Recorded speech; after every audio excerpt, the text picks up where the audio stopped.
राम राम भाई सभी साथियों को। आज हो चुकी है 29 फरवरी 2024 और आज की जो करंट अफेयर है वो हम बिल्कुल ट्रिक के साथ में पढ़ने वाले हैं।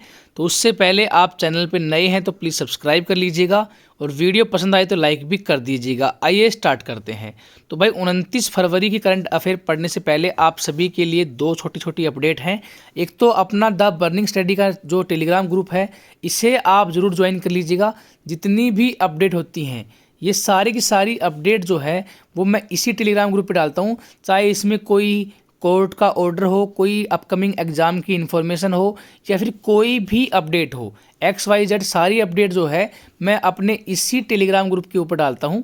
तो इसे ज़रूर ज्वाइन कर लीजिएगा। इसका लिंक जो है वो आपको डिस्क्रिप्शन में और कमेंट सेक्शन में दोनों में मैं पिन कर दूंगा। मतलब डिस्क्रिप्शन में जाओगे तो सबसे ऊपर मिल जाएगा और कमेंट में मैं इसको पिन कर दूंगा जहाँ से मिल जाए। एक अपना ये वाला भाई इसको ज़रूर कर लीजिएगा जो पढ़ने वाले कैंडिडेट हैं। तो यहाँ पे देखिए ये स्पेशल करंट अफेयर का ग्रुप है। इसमें क्या है, इसमें ये क्यूजेज मोड में जो भी करंट अफेयर मैं करवाता हूँ ना रोज़ की, उसको मैं ऐसे क्यूज मोड में डाल देता हूँ जिससे आप एक बार रिवाइज कर सको। अभी इसकी एक क्विज और बनेगी, उसमें क्या है आपको प्रैक्टिस के लिए जो होती है ना, जैसे मतलब 20 क्वेश्चनों की एक क्विज बना दी तो वो आप जब मन करेगा तब आप अपनी प्रैक्टिस कर पाओगे। तो वो भी अभी जैसे पूरा वीक कंप्लीट होते के साथ में पूरे वीक को मर्ज करके एक साथ में मैं क्विज बना दूंगा। तो वो भी आपको इसी टेलीग्राम ग्रुप पे मिलेंगी, तो इसे भी ज्वाइन कर लीजिएगा। PDF भी मैं इसी टेलीग्राम ग्रुप पे डालता हूँ, तो इसे ज़रूर ज्वाइन कर लीजिएगा। अभी 1 मार्च तक जो है वो बिल्कुल फ्री है। उसके बाद में इसके चार्जेस लगने स्टार्ट हो जाएंगे। 99 रुपीज़ लगेंगे भाई लाइफ टाइम के लिए। अभी बिल्कुल फ्री है तो अभी कर लीजिए, उसके बाद में आपके चार्जेस लगने स्टार्ट हो जाएंगे। तो अभी इसे आप कर लीजिएगा। आइए स्टार्ट करते हैं आज की करंट अफेयर 29 फरवरी 2024। तो सबसे पहले क्वेश्चन में क्या बोला है, हाल ही में प्रधानमंत्री मोदी कहाँ पर global textile expo Bharat Tex 2024 का उद्घाटन करेंगे।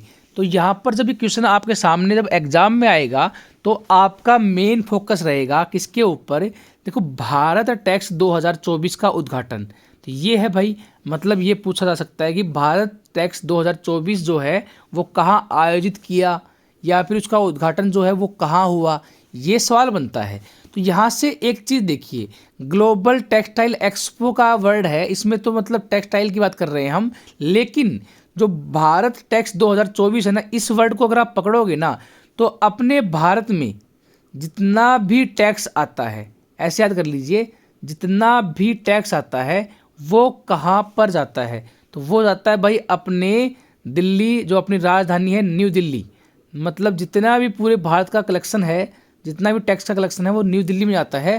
तो इसका जो उद्घाटन हुआ है या फिर आयोजित हुआ है वो नई दिल्ली में हुआ है। तो आपके दिमाग में आएगा भारत का जितना भी टैक्स है वो नई दिल्ली में आता है, तो नई दिल्ली में ही इसका उद्घाटन हुआ है। तो इजीली याद हो जाएगा। अगर मैं बात करूं तो भाई ये भारत टैक्स 2024 जो अभी आयोजित किया जा रहा है ये 22 लाख वर्ग फुट के क्षेत्र में फैला है और इसमें 100 देशों के प्रतिनिधियों ने भाग लिया है और 300 से अधिक व्यापारी जो हैं वो खरीदारी में भाग लेंगे। तो ये भी एक इम्पोर्टेंट पॉइंट है, इसे भी आप याद कर लीजिएगा। 100 देशों के प्रतिनिधि इसमें भाग ले रहे हैं। तो अगला क्वेश्चन देखिए भाई, अगले क्वेश्चन में क्या बोला है, हाल ही में किसे महाराष्ट्र भूषण पुरस्कार से सम्मानित किया गया है। तो यहाँ से आपके दो ही वर्ड पकड़ने हैं, महाराष्ट्र भूषण पुरस्कार। ठीक है, ये वर्ड अगर आपको पता है तो आप इसका इजीली आंसर दे पाओगे। तो देखिए भाई एक छोटी सी बात है, महाराष्ट्र में छुपा हुआ है महाराष्ट्र, महा प्लस राष्ट्र, मतलब वो राष्ट्र जो महान है। तो देखो हमारे सम्राट अशोक थे ना, वो इतने महान थे, उन्होंने बहुत सारे राष्ट्रों पर क्या कर लिया था, कब्जा कर लिया था, है ना। हर जगह मतलब लड़ाई युद्ध करते थे और वहाँ पर जीत के अपने साम्राज्य को बढ़ाते थे। तो वो थे सम्राट अशोक। तो इन्होंने अपने राष्ट्र को महाराष्ट्र मतलब बहुत बड़ा कर लिया था, अपने राष्ट्र को महाराष्ट्र कर लिया था। तो ऐसे याद रखिए, महाराष्ट्र भूषण पुरस्कार जो है ना वो किसको मिला, अशोक को। किसको मिला, अशोक को। तो अशोक सराफ, ठीक है। और इतने युद्ध लड़ने के बाद में क्या हुआ था, जब कलिंग का जब युद्ध लड़ा था ना, उसके बाद में सम्राट अशोक थे ना, वो क्या हो गए थे, शरीफ हो गए थे। तो ऐसे भी याद सकते हो आप, अशोक सराफ। ठीक है, तो इसे ऐसे भी याद इजीली कर सकते हो, तो इसमें कोई दिक्कत नहीं आएगी। महाराष्ट्र जो मतलब महाराष्ट्र मतलब क्या, बहुत सारे राष्ट्रों को मिलाकर एक महाराष्ट्र बन चुका है। और वो किसने किया था, सम्राट अशोक ने इतने राष्ट्रों में युद्ध करके अपनी जीत हासिल करके एक महाराष्ट्र का निर्माण किया था। तो यहाँ पर हो गया महाराष्ट्र भूषण पुरस्कार। ठीक है भाई, तो ये मिला है अशोक को। अगला देखिए भाई, उससे पहले महाराष्ट्र के राज्यपाल श्री रमेश बैस हैं। महाराष्ट्र के जो मुख्यमंत्री हैं वो एकनाथ शिंदे हैं। इसे भी आप याद रखिएगा। महाराष्ट्र की अगर राजधानी पूछ ले तो Mumbai is the right answer. अगला क्वेश्चन देखिए भाई, अगले क्वेश्चन में क्या बोला है, हाल ही में एनटीपीसी रिन्यूएबल एनर्जी लिमिटेड की पहली सौर परियोजना का परिचालन कहाँ शुरू हुआ है। तो देखिए भाई, अगर मैं बात करूँ एनटीपीसी की रिन्यूएबल एनर्जी लिमिटेड, इसकी पहली सौर परियोजना, अब देखो भाई सौर परियोजना का क्या क्या है परिचालन हुआ है, वो कहाँ पर हुआ है, तो वो हुआ है छत्तीसगढ़ में। याद कैसे करोगे, तो देखिए भाई सौर ऊर्जा की प्लेटें दिख रही हैं आपको, है ना, सौर ऊर्जा की जो प्लेटें हैं वो दिख रही होंगी आपको। ये सौर ऊर्जा को बढ़ावा देने के लिए भाई गाड़ियों की छत के ऊपर ये प्लेटें लगाई जा रही हैं, जिससे क्या है गाड़ियाँ जो हैं वो सौर ऊर्जा से चल पाएँ। तो ये कहाँ पर लगी हुई है, छत के ऊपर लगी हुई है। तो छत से बन जाएगा, छत का मतलब दिमाग में रखना छत को, तो छत्तीसगढ़ बन जाएगा। ठीक है, तो सौर परियोजना का जो परिचालन हुआ है वो छत्तीसगढ़ में हुआ है। ठीक है, तो गाड़ियों की छत के ऊपर क्या लगा दिया, सौर के पैनल लगा दिए, तो यहाँ पर Chhattisgarh is the right answer. अगला क्वेश्चन देखिए भाई, अगले क्वेश्चन से पहले आपको ये भी पढ़ लेना है कि जो एनटीपीसी जो है ना, वो रिन्यूएबल एनर्जी लिमिटेड जो है, उसका जो गठन हुआ था वो 7 अक्टूबर 2020 को हुआ था भाई। ठीक है, और ये एनटीपीसी लिमिटेड की ही कंपनी है। इसका मुख्यालय कहाँ पे है एनटीपीसी का, तो वो नई दिल्ली में है। इसके चेयरमैन व एमडी जो हैं वो श्री गुरदीप सिंह है भाई, ये भी आप याद रखिएगा। श्री गुरदीप सिंह जो हैं वो इनके चेयरमैन व एमडी हैं। अगला क्वेश्चन देखिए भाई, अगले क्वेश्चन में क्या बोला है, हाल ही में कौन भारतीय मूल के पहले बीबीसी चेयरमैन बने हैं। अब आपको ज़्यादा कुछ पकड़ना नहीं है, सिर्फ वर्ड पकड़ लीजिए, बीबीसी चेयरमैन। तो बीबीसी की फुल फॉर्म अगर आपको पता है ना, तो आप इसका आंसर जो है इजीली याद हो जाएगा, कोई दिक्कत नहीं आएगी। बीबीसी की फुल फॉर्म है ब्रिटिश ब्रॉडकास्टिंग कॉरपोरेशन। तो इसके मतलब जो चेयरमैन बने हैं, भारत मूल के पहले चेयरमैन कौन बने हैं, तो देखिए भाई ब्रिटिश लोग जो थे वो हमारे इंडिया में क्या आए थे, शासन करने आए थे भाई। तो वो क्या थे, वो काफ़ी शाही लोग थे। क्या थे, काफ़ी शाही लोग थे। तो दिमाग में वर्ड आना चाहिए, ब्रिटिश कॉरपोरेशन जो मतलब ब्रिटिश वाले जो आए थे तो वो क्या थे, बहुत ही शाही लोग थे। तो ऐसा वर्ड देखिए जिसमें शाही छुपा हुआ हो, तो डॉक्टर समीर शाह। तो समीर शाह मतलब राइट आंसर। तो यहाँ पे दिमाग में आएगा ब्रिटिश वाले लोग क्या थे, बहुत ही शाही थे, जिन्होंने अपने देश के ऊपर क्या किया था, कब्जा कर लिया था, गुलामी दे दी थी। तो वो क्या थे, शाही लोग थे। तो doctor Sameer Shah is the right answer. अगर बात करें ब्रिटिश ब्रॉडकास्टिंग कॉरपोरेशन जो है वो करती क्या है, तो ये एक मल्टीमीडिया नेटवर्क है, मतलब टेलीविज़न पे इनके जो समाचार वगैरह प्रकाशित करते हैं। तो ये एक मतलब एक टेलीविज़न के लिए एक मतलब वो है, एक नेटवर्क है कि जो कि हमें न्यूज़ प्रोवाइड करता है। ठीक है भाई, तो इसे भी आप याद रखिएगा। अगला क्वेश्चन देखिए भाई, हाल ही में कहाँ पर मिस वर्ल्ड 2024 की प्रतियोगिता की शुरुआत हुई है। तो देखिए भाई ये प्रतियोगिता जो है इस टाइम पर भारत में की जा रही है, इजीली याद कर लीजिएगा।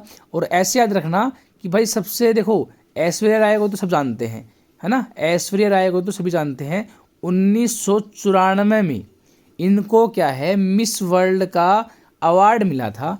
तो अब ऐसे याद रख लीजिएगा कि 2024 मतलब देखो 1994 में क्या था, मिस वर्ल्ड का खिताब मिला था। अब लगभग 30 साल बाद, मतलब एग्जैक्ट मान लीजिए 30 साल बाद दोबारा से भारत में क्या है, अब इसकी प्रतियोगिता करवाई गई है। अब देखते हैं कौन इसकी विजेता निकल के आती हैं। तो एक पॉइंट और है, जो ये 2024 वाली जो प्रतियोगिता हो रही है मिस वर्ल्ड 2024 ये कौन से नंबर की है? 73rd।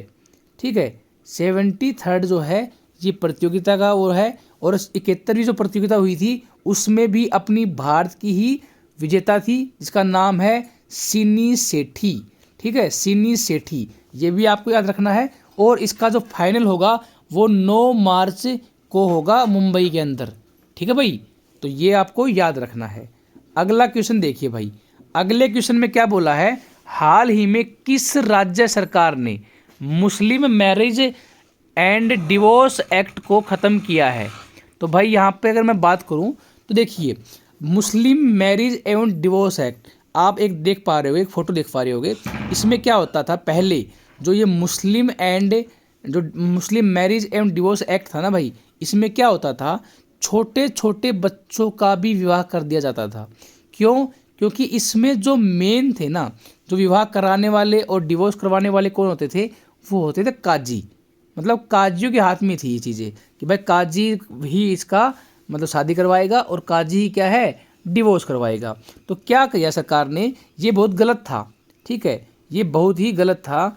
तो भाई लोगों ने क्या करी, छोटे छोटे बच्चे थे, उन्होंने दुआ की तो आसमान से एक फरियाद आई। मतलब ठीक है, आसमान से क्या हुआ, एक फरियाद आई, भगवान ने इनकी सुन ली। अब सुनिए कैसे, अब इस चीज़ को ख़त्म कर दिया।